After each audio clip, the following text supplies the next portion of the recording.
Yeah, Brock Purdy and Christian McCaffrey, they have the eye of the tiger. Fly, Eagles, fly to the offseason. 1-2-3 Cancun. The 49ers, in dramatic fashion and come from behind fashion, go to Philly, lose their all-pro tight end, George Kittle, and still take down the Philadelphia Eagles and stay alive. That's the mantra of this season, just stay alive. This is 49ers Postgame Live, brought to you by Toyota. Matt Mayoko, Rod Brooks, Carlos Ramirez. I mean, this might have been the biggest, greatest, most impressive coaching work by Shanahan, Saleh, Boyer, and company in the postseason, Matt, considering what we just saw. Oh, well, and how about those guys coming out of nowhere? The Garrett Wallow, Eric Kendricks, Marquise Siegel. Losing George Kittle was an absolute gut punch, but you saw him as he's being carted out of the stadium or out off the field. He's exhorting his teammates. He's cheering them on. He has a torn Achilles. And the 49ers reserves and unsung heroes once again. And let me go to the offensive side of the ball, because there were a lot of, I can't believe this guy made this play on defense. How about the catches Kyle Juszczyk made late to end this game? It's the Demarcus Robinson game until further notice. Yeah. He set the tone at the beginning and kept it going through the entire game. What we saw today from the San Francisco 49ers is what we've seen all season long. Guys get hurt. They find a way to really fulfill the next man up mantra.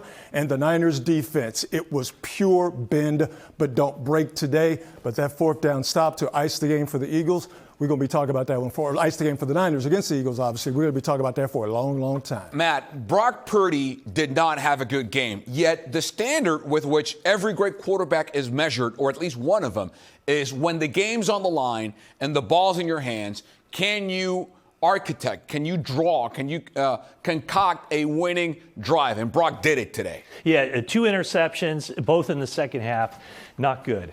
But game-winning fourth quarter touchdown to lead this team, a game-winning drive. Again, another postseason game-winning drive for him. So all the things that weren't perfect in this game, as far as Brock Purdy is concerned, go out the window. This was just an amazing playoff road victory. First time 49ers have ever beaten a defending Super Bowl champ in the postseason on the road. Were you more impressed by what the offense showed both in the beginning and the end of the game, the bookend drives of this game, Rod, or the just sheer will and proficiency of the defense, even though the play calling was awful by the Eagles? The defense did their job. They held them to 19. Well, why not both? And I'm going to start here with the offense.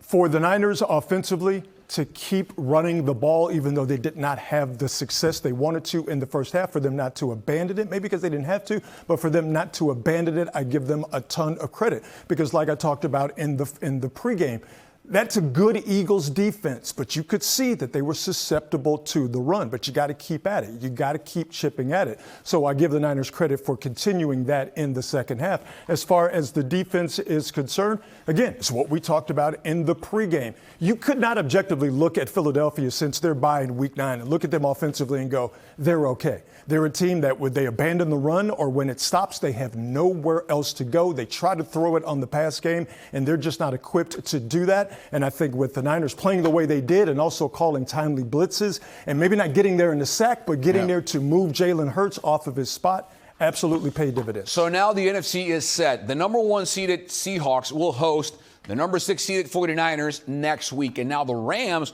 travel to Chicago to face the Bears. We go out to Philadelphia to the link, and we link up with the 49ers reporter, Jennifer Lee Chan. Jennifer, this is pretty simple. First question, how unlikely is what we just saw for the 49ers? This is the most unlikely playoff team I think I've ever seen, and it's definitely the most unlikely playoff team in Kyle Shanahan's tenure as 49ers head coach. I mean, they have lost Fred Warner, Nick Bosa, now George Kittle. They've been without Brock Purdy. They've been without Ricky Pearsall, Brandon Ayuk. I mean, it's just incredible that this team is actually advancing to the next stage.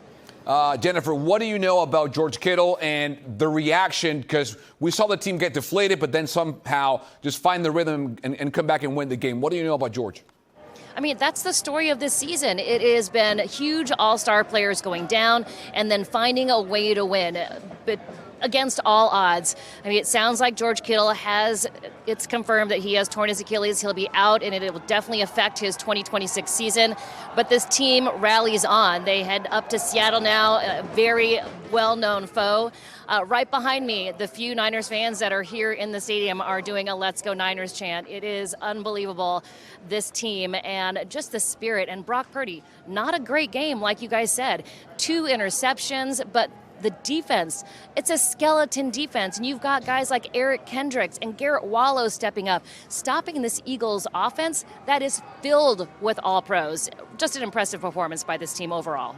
Yeah, you talk about the defense, though. What stood out to you from what Kendricks did in that unit to stop and keep the Eagles just at 19 points tonight?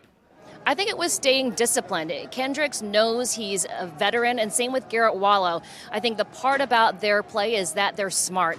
The intelligence, knowing where to go, making sure everybody's on the right call, I think that says a lot.